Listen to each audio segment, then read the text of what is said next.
Great. Well, again, thank you so much for joining today's Skillshare, titled Pollinators and Pesticides, Supporting Healthy Farms, led by Caro Munoz. My name is Sonia. I'm the Community Engagement Manager with Black Farmer Fund, and super excited to have you here, and also super excited to have Caro here to lead this session. However, before I introduce her, I just wanted to share a tiny bit about Black Farmer Fund for those of you who may be newer to our work and just entering our Skillshare space. Black Farmer Fund is a nonprofit community investment fund whose mission is to nurture Black community wealth and health by investing in Black agricultural systems in the Northeast. We provide funding in the form of both grants and low-interest loans to Black farmers and food business owners across the Northeast. And we also pair this funding with technical assistance, as well as community engagement opportunities for networking, learning, and building relationships with other Black food actors in the region. And one of the community engagement opportunities that we provide are these Skillshares, which we host on a monthly basis on a range of different topics that's largely based on community interest and what people want to learn about. Now to introduce Caro. Caro is a pollinator ecologist with nearly a decade of research experience exploring how stressors linked to common agricultural practices impact bee health, fitness, and the essential pollination services they provide. She has worked closely with beekeepers and farmers to translate scientific findings into more sustainable agricultural practices that support both crop production and pollinator well-being. Passionate about insects and the vital roles they play in ecosystems, Caro now serves as the Director of Public Programming and Outreach at the Norcross Wildlife Foundation. In this role, she develops educational opportunities that connect communities with science-based conservation practices with a strong focus on protecting pollinators and promoting ecological resilience. And with that, I will hand it over to you, Caro, to get us started. Thank you so much, Sonia. That's a great introduction. Hello, everybody. I'm very excited to be here and to share a little bit of my journey, during these last 10 years, learning about pollinators, how we can support them better, and why we should care. So at any time, if somebody, maybe we leave the questions by the end of the presentation so we can go through all the topics. And I'm gonna share my screen. And thank you for being here. So I don't know if everybody can see my screen right now. So yeah, it looks good. it looks good. Okay. So as Sonia said, over the past years, I have been working very focused on pollinators and health, understanding how the different practices in agriculture that we do can affect their health and how we can minimize the challenges that they have when they are navigating the fields and supporting our pollination and pollinating our crops. So the way we're gonna do this is first establishing what is pollination. It sounds basic, but understanding how the mechanism of pollination works will allow us to gain more depth on and connect better the dots on how to help pollinators. So and then we're gonna understand why we should care. I'm pretty sure that you're here, you care for pollinators and you know why we should care, but we're going to touch base on that. And then I'm going to bring you with me in this journey where I have been learning a lot how pollinators can have those challenges, what kind of challenges they have on our farms and how we can help them. So first of all, what is pollination? So pollination is the simple but complex movement of grains of pollen from one flower to another one. Flowers from the same species, from the same variety, that with thanks to this important process can become generate seeds and fruits, right? We have there are multiple types of pollinators. They are of course we are more people in general is more focused on bees, but there are beetle pollinators, butterflies, flies, wasps, all sort of pollinators. However, within this big, huge range of pollinators, bees are the ones that like depend on pollination for their to survive. That's why those are that's the group, the biggest group of pollinators that we have. So you can classify pollinators in two ways.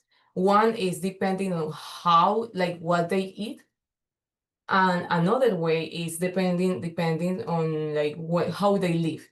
So if you see my slide and the like in the right corner, we have a like kind of a classification depending on like what they eat.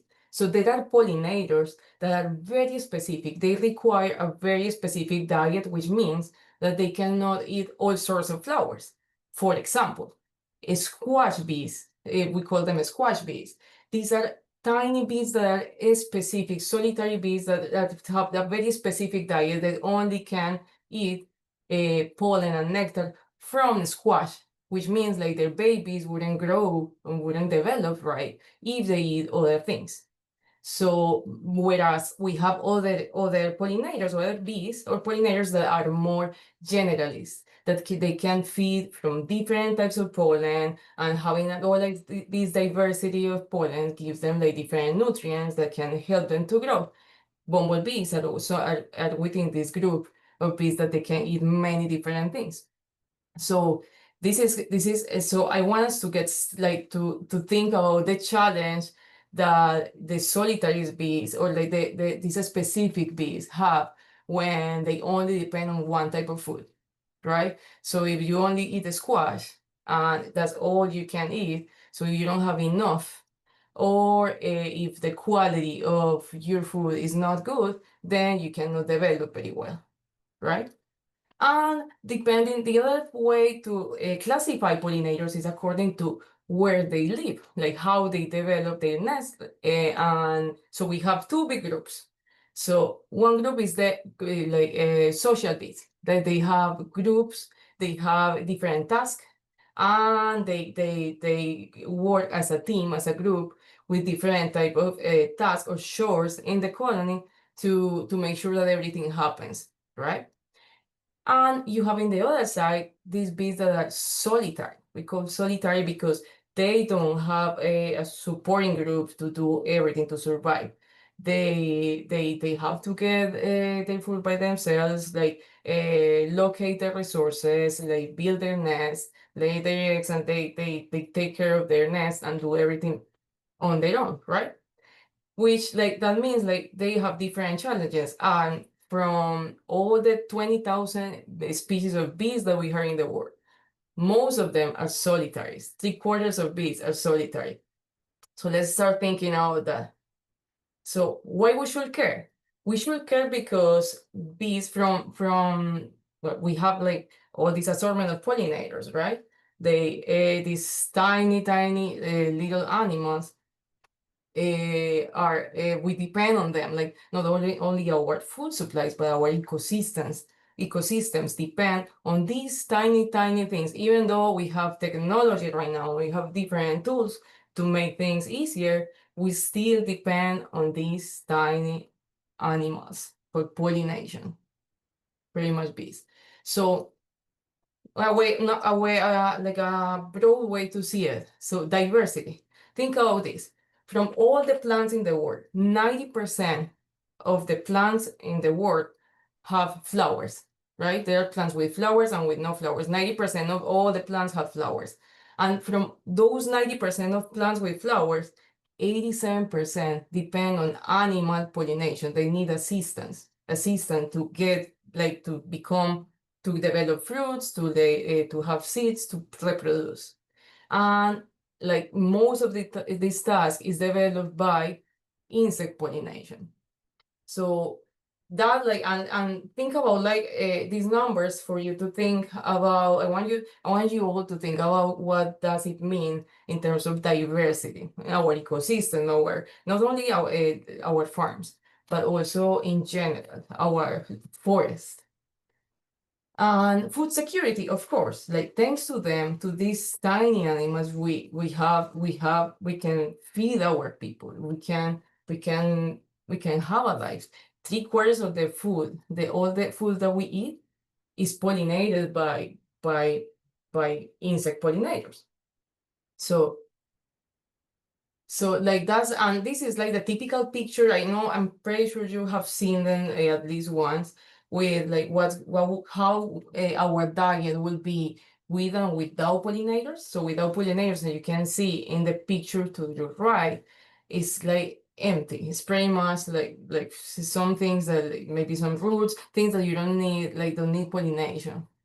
And to your left, you have all of this assortment of colors and different shapes, which means like different nutrients, vitamins that you have in your diet. That's a privilege that we have today that we wouldn't have if we keep going in the direction that we're going. That's why I'm very, very excited that like you are here, because if you are here because you care about this topic, which is very important. So something important to keep in mind too, like when bees they do the pollination work that is very important for humanity, they are not pollinating our flowers just because they know that we need it. It's not because that's an accident. They do the pollination because they need like all the fat, the vitamins, the carbohydrates that they need are like they specifically feed on nectar and pollen. So that means like their food, their shelter, to find their mates, everything is around the flowers. That's why those are the most important pollinators. So and now we have like this, and over the years, over the last 10,000 years, we have been developing like system, like a farming system that is massive, and thanks to agriculture, we can feed our people. That is amazing. That like shouldn't now we should figure out a way to make this more sustainable, because we still need to feed our people. We need these big farms. We need the work that you do is essential, and we need to find ways that is more sustainable for our pollinators, because we are losing pollinators in a rate that is like really fast, and is threatening our systems. So as of today, like farming system keeps growing. We so far, according to the like stats, at least until up until 2017, we had like at least 4.62 billion acres of cropland, which is very significant, but it keeps growing because populations keeps growing. And with that, the use of pesticides, of course, keeps growing, because we need the more crops we have, of course, like the way we do agriculture requires a high use of pesticides. But there are things that we can do to find like a more mitigative strategies. So my research has been, over these years, has been focusing on like understanding what factors of stress the bees are finding out there that synergize together in a way that is making the effect worse. Because as you know, since like mid 2000s, we have been losing bees at a faster rate. So I'll be focusing on understanding why. So I have here 4 different factors of stress, but there are much more. But these are some of the factors that I have been focusing on during these years. So pathogens and parasites, the monocultures, bee monocultures at the level of landscape, when you have everything is like very homogeneous, or like kind of the same thing. So there is not so much variety. So how that is stressing the bees. A climate change with drought, because now with the years, we are more exposed to high temperatures and like drought episodes that are affecting the floral resources. And the use of pesticides is the center, because like if we don't like as I showed you in the previous slide, we keep using more and more pesticides and different varieties and different, these are chemicals, we are releasing these chemicals like in the ecosystem. And without like, and it's right now when we are starting to understand where those chemicals go and how, like what happened with them and the other factors outside. So let's gonna start. We're going to like navigate the synergism between these factors and what the findings are and what we can do. So the first combination that I'm gonna show you that was like as part of my study was the exposure to pesticides and the correlation with landscapes, with the landscape structure around different farms. So this is the dilemma. So crop protection, yes, we need to protect our crops to make sure that they are sustainable, but we need to make sure that this is sustainable for the bees because that is we not only producing food for humanity, we're producing food also for the pollinators. So how we can find that balance? So as you see this beautiful picture, this bee is carrying on their legs like a big amount of pollen, and that's a combination of pollen and nectar that she finds in different flowers. This specific bee is a honeybee. She's a generalist. So she's searching for pollen in different flowers, different type of floral resources. But what happened when she's coming back to the hive?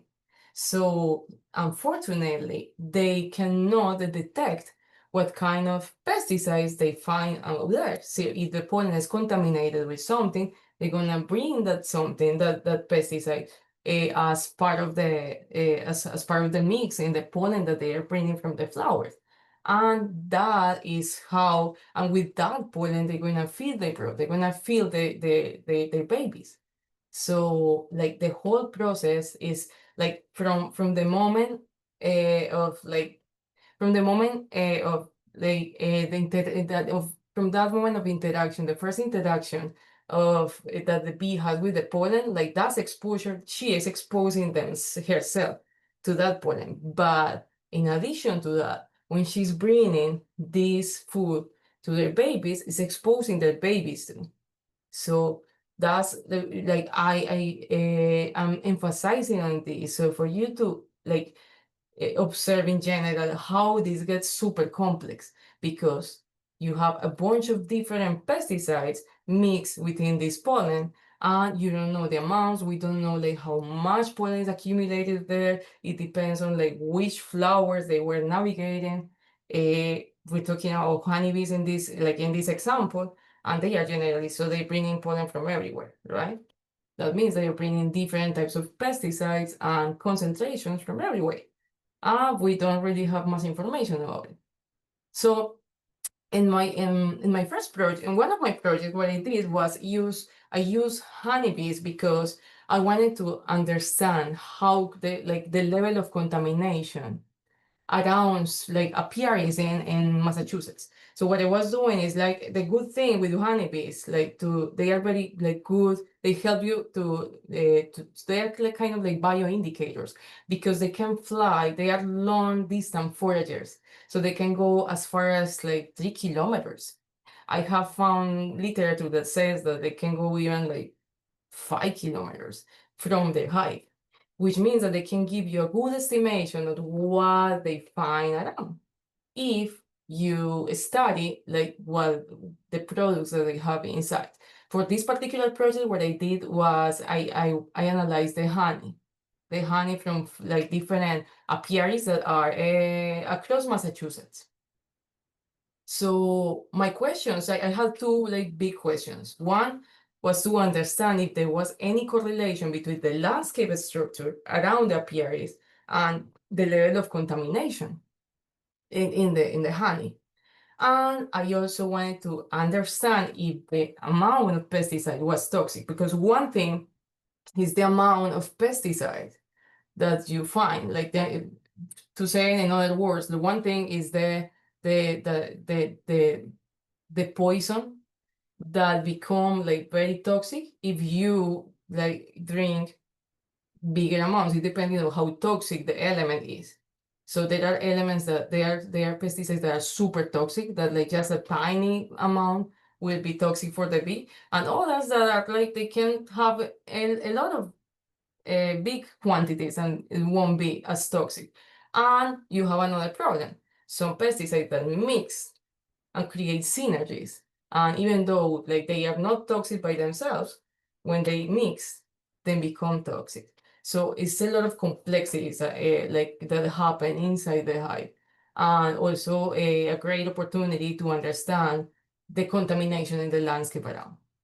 So this is a little map showing you like where I like the places, the farms that I went to collect like different sorts of different samples of honey. And what I did was around the apiary, I did like a classification and a study of like the structure of the landscape. For example, how like what's the percentage of crops that you have in around the hive? What's the percentage of wetlands around your farm? Where's the percentage of forest, natural areas, residential areas? I classified around each apiary. I did 6 classifications. As you can see in the map, like around this circle, you see like the if you see the different classifications, I have agriculture, wetlands, forest, natural, open, residential, and water. So those were the classifications. I did that for each farm at different ratios, which means like at different distances from the apiary. Because as I told you, like honeybees, they are long foragers.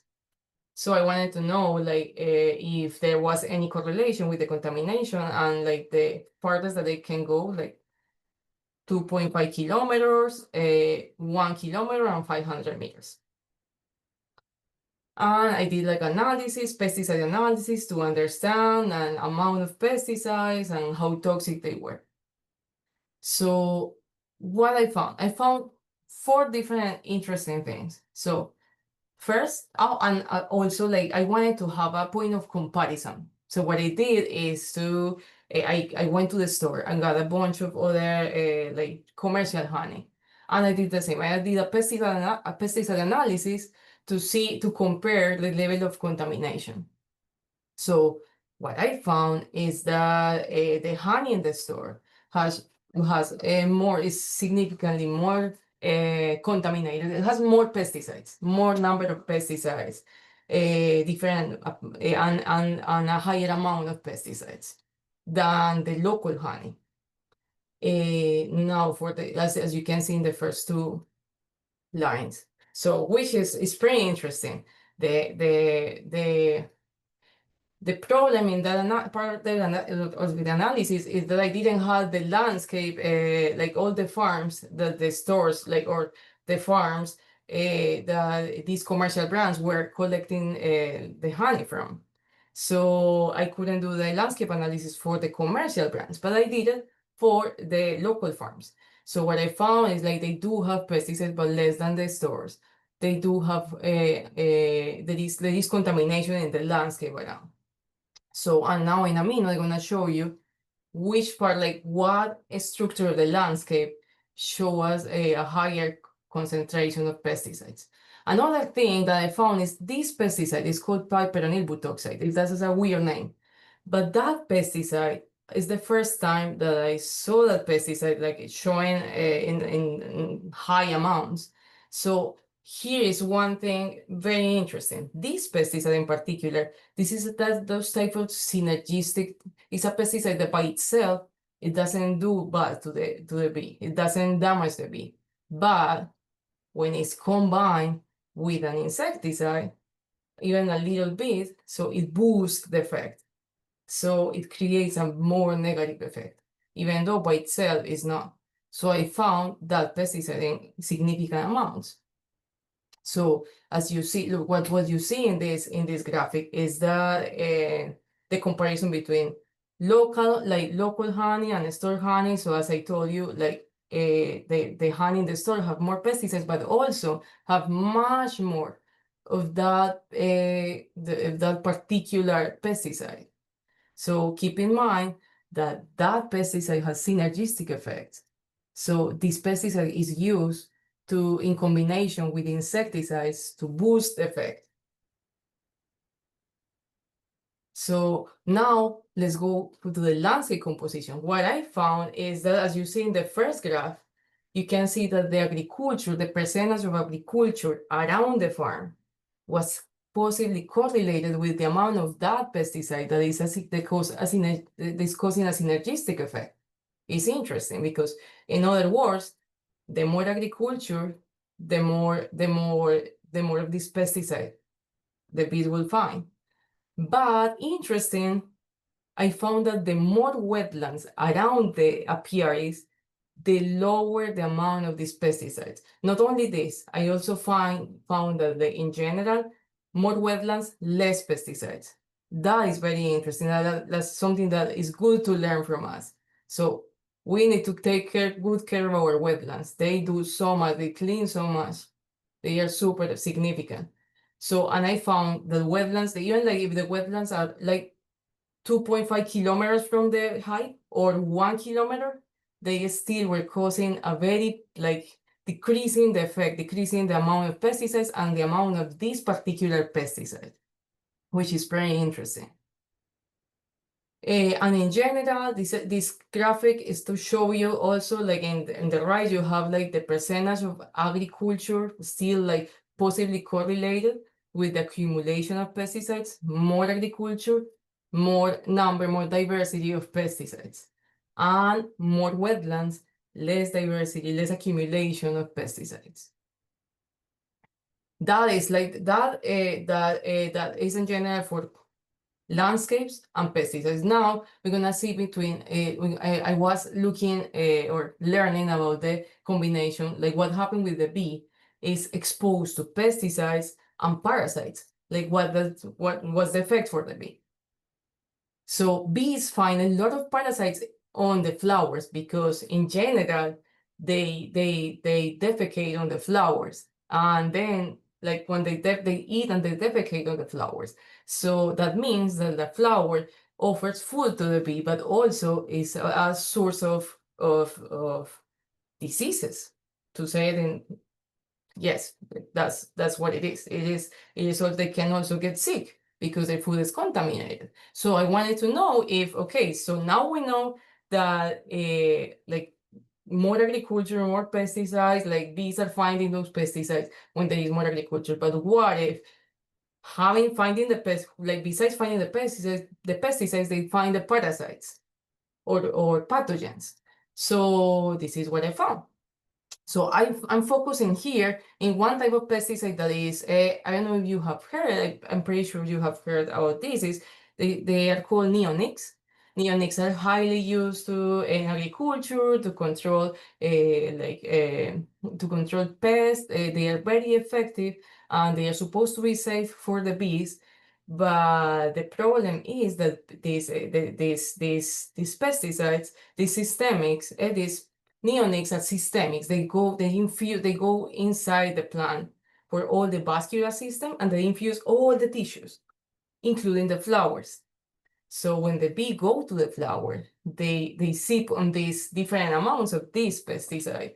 And like the graph that you see right now in the screen is what happened on the brain of the bee. So in the left side, you see that these are kind of like two neurons in the bee brain. So what happened is that in general, so the neurons are communicating because they are transmitting. There is like one particular enzyme that helps to like in the bee brain helps like the transmission of the different like neuron help to communicate the neurons. So when the neonics are on the game, so they block that communication. The enzymes can no longer be receptive. There is no reception, no communication between the neurons, which means that the bees are slower. their memory is really like decreasing so much. Their like their movements, their social interaction is really, really sad. So I was focusing on these type of pesticides because of what they do, the principle. And I wanted to understand if those two things together were how bad they were. So I use, for this experiment in particular, I use a different type of bee. I use bumblebees because they are generalists and they are like very great pollinators. We use them in agriculture so much, this particular Bombus impatiens.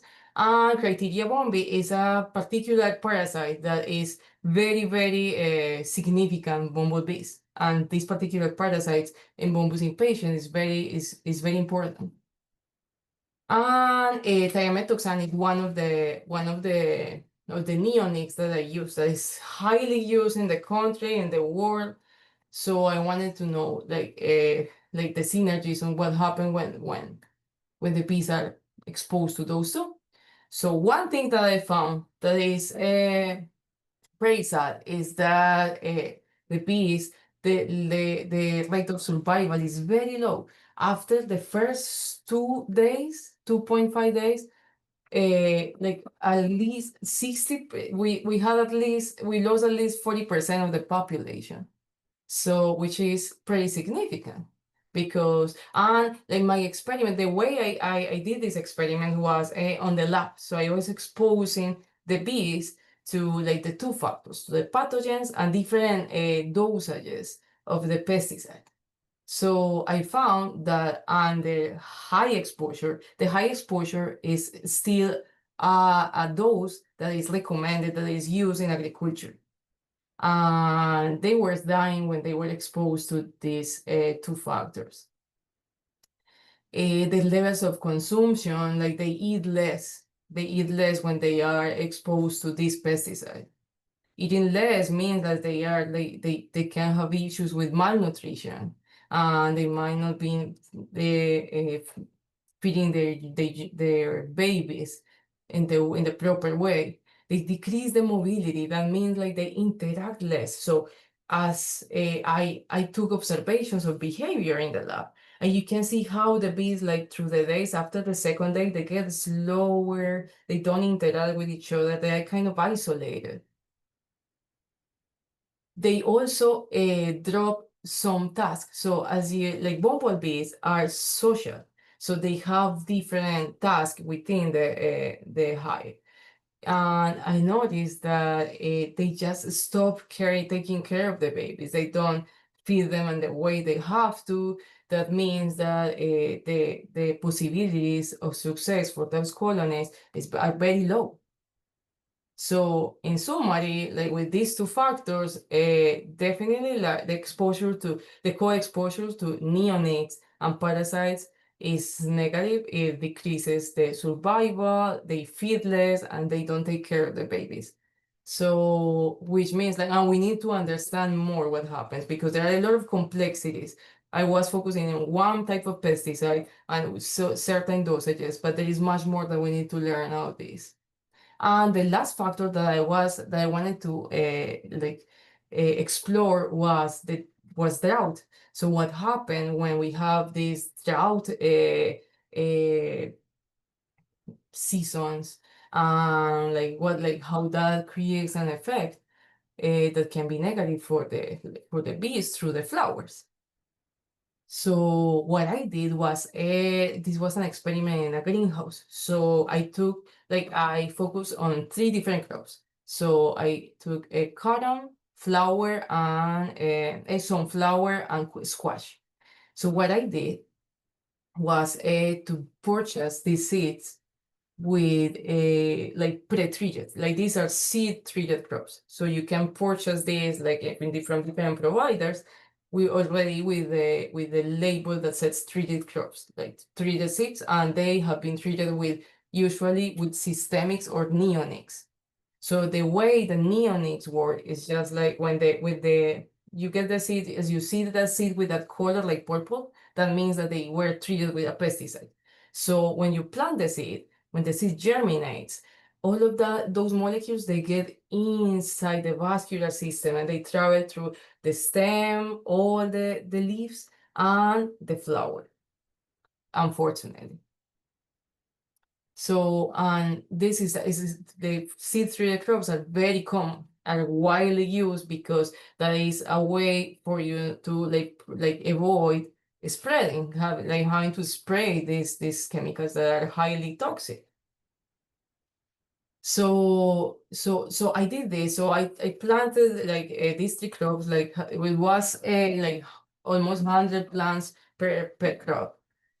And I did different drought treatments. So which means like I was controlling the amount of water that I was adding to each of these crops. So here's a map to show you like in general how we are walking towards like a planet, like a world with less, like with more water stress. Water stress levels are increasing. This is a map with a projecting for 2040 how we're gonna be. And it seems like at least in US, like in North America, it's gonna be like high percentages of like water stress. We're talking about 40-80%. That is a lot. And like there is there is not much research on this topic, but there is one study that I found when this scientist is showing that the more drought, the more that he found an effect in the amount of the concentration of pollen from these seeds in the flower. He found this in some flowers, like more drought, more pesticides in the pollen. So I wanted to test that theory. So I wanted to see quality of pollen and quantity, which means like I wanted to find if the pollen was more pesticides in the pollen, and also if the amount of flowers, if the flowers would change, if we had like a smaller flowers, less flowers, what happened with the plants when the plants are exposed to stress. So I did these 3 different crops. I chose those crops because they have different type of visitors. For example, some flowers is visited for more like more different types of bees, more generalist bees. Whereas squash is very particular. It's visited for some other pollinators, but it's mostly there is one specialist pollinator that is specific for squash. And even if you have other pollinators, if you don't have this specialist pollinator, you don't have as much success with your crop. And cotton, because it's a crop that is worldwide, it's very important. So I wanted to see this. That's why I chose these three different crops. So I did as I explained before, different like water treatments. I collected all the pollen, and then I did like a pesticide analysis for the pollen to figure out like what's going on there. So here I have a lot of help from an amazing group of students. I was measuring not only the pollen, but I was also measuring like counting number of flowers, like the size of the flowers, taking methods how like the height of the plant. And what I found, like as expected, like the more drought, the less flowers. Drought affected in cotton and squash. The number of flowers was definitely like decreased significantly. And in sunflower, you cannot count number of flowers because, as you know, it's one big capitulum. Capitulum that has actually the center of the capitulum is a bunch of little flowers. This is a composed flower.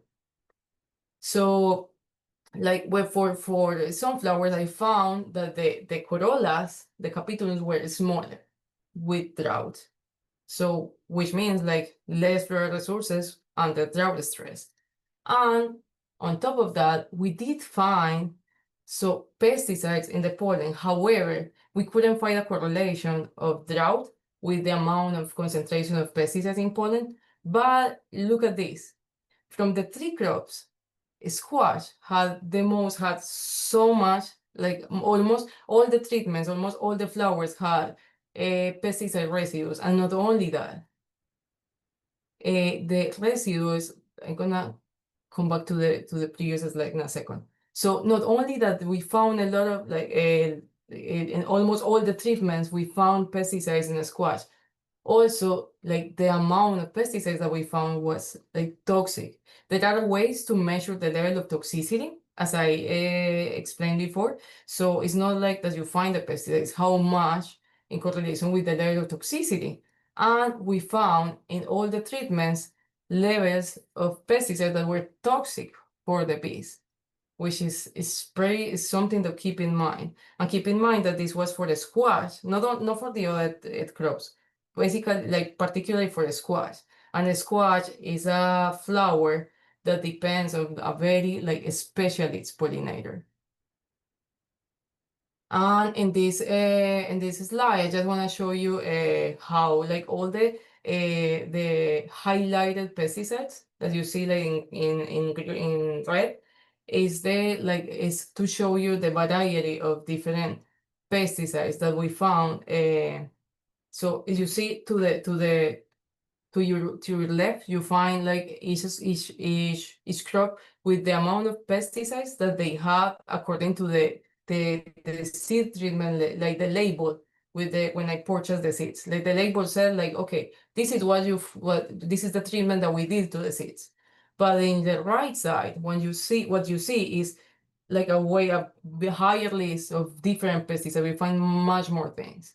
Why? We don't know. Maybe those pesticides were on the soil, maybe there was cross-contamination, we don't know. But it's to keep in mind that it's difficult for us to control, even if when we buy the seeds that we see the labels with the list of ingredients, you never know. You can have much more. You don't know. Your soil, you don't know. So this is very complex. So in summary, so from these three projects in particular, what we learned, so that pesticide contamination increases with agriculture. But of course, it depends of this is to be mindful, like this is what I found using the honeybees. That's something to keep in mind. But also at the same time, we found that like the number of percentage of wetlands around the farm decreases the contamination, helps to mitigate. Very interesting. So we also found like this weird pesticide, this piperonyl butoxide, that is a synergist. It seems like through the years, I was checking the literature, and not only that I found it, through the years has been increasing. You find more and more and more, which means like this product is a synergist. Maybe is an additional ingredient that has been included over the last years more and more and more. The problem with this pesticide is that when it gets to the hive, it can be mixed with other multiple things that the bees are bringing, so you don't know like what other synergistic effects you can have. Squash, important squash, was from the three crops that we checked. The squash has like the capacity to concentrate a lot of pesticides in the pollen. So this is something to keep in mind at toxic levels. So in general, might be better to use a squash, not treated seeds, at least particularly for the squash. And we learned that drought decreases the amount of resources. That means like more drought is gonna mean like less flowers for the bees, and and smaller, they shrink. So that's something to keep in mind too. And also that the neonic thiamethoxam, that was the pesticide that I focus on, increases the mortality and impairs the behaviors in the colonies, which means that neonics, that's a complex topic, but there are very toxic amounts that they can find in crops like squash that can be very detrimental, at least and mostly for these bees that only eat particular flowers. Like imagine squash bees, they only eat squash. So what we can do? So Now we know that wetlands are good, so support and care for local wetlands, very important, and we are very privileged in like in general in Massachusetts, we have more like this area with a lot of wetlands, which is great. When you try to provide, like as we know, like drought is something that is increasing. So if like with drought, you have the bees have less resources and they are shrinking and they're smaller, we could remediate that by providing more flowers, like different, like and different varieties. At least for the generalist bees, this is gonna help them. And for the specialists, if you have like more different like native flowers, then you can provide resources to other native bees that are specialists that can help you to and can contribute to that equilibrium. So more native flowers, and for all the seasons, be mindful. For example, when you decrease your mowing habits and your farm, that at least like you spread those more over the season. You allow like some wildflowers to be like supportive for the pollinators through the seasons. And last but not least, be mindful with the use of seed treated crops. Every crop is a word, has different physiology, as you see in my with my experiment. I used three different types of crops, and they like I didn't find toxic levels in cotton, not in sunflower, but I did found like a very scary amount of pesticide, like of neonics in squash. So just be mindful with those seed crops, and we still have so much to learn, but like we'll little by little we're learning. It's good to keep ourselves informed and see and avoid as possible as we learn. And with that, just say that like this is my research is a little bit of like all the topics that we need to learn. Pollinator health is we should care about it not only for our pollination services in the farm, but also for what they mean for our whole ecosystem. And we need more research. We need people that care more. We need people like you that care enough to like get the information and learn what to do and how to be supportive. So yes, we need you. We need any one of you. Like everybody can do. Any person can do a little bit. And a little bit is very much needed. It doesn't have to be a bunch of changes, but just a little bit is always good for the bees and for us. So with that say, that's all I have for today. Thank you so much for listening, and I'm sorry if I if I was like a little bit heavy with this information. I'm very happy to answer all the questions, and yes, and I'm happy to hear from you.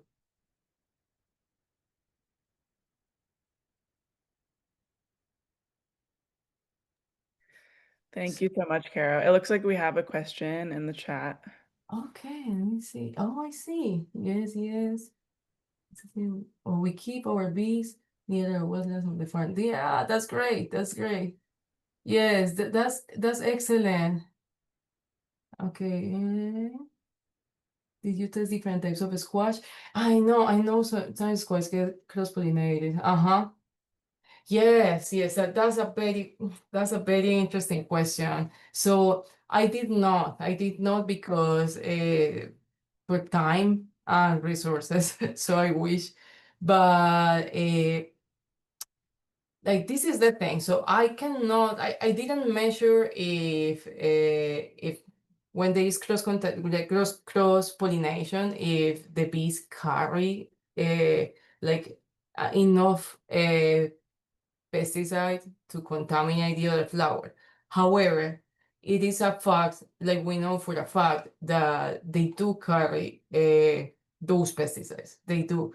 But when they are harvesting for that pollen, so they save part of the pollen on their legs, on these pockets that they have on their legs, to bring it back to the hive, to feed their young, to feed their babies.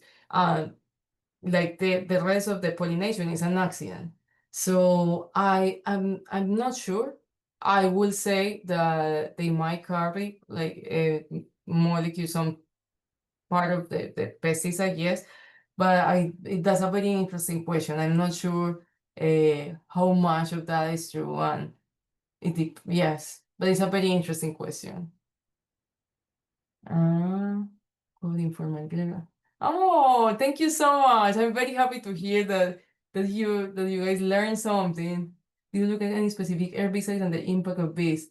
Mm-hmm. Yeah, so I didn't. So this is the thing. That's very interesting. So I didn't focus on herbicides.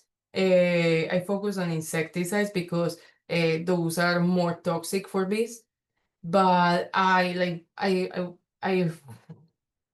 had the fortune to like go through a lot of literature, to like read a lot, like to learn about what other people have been finding.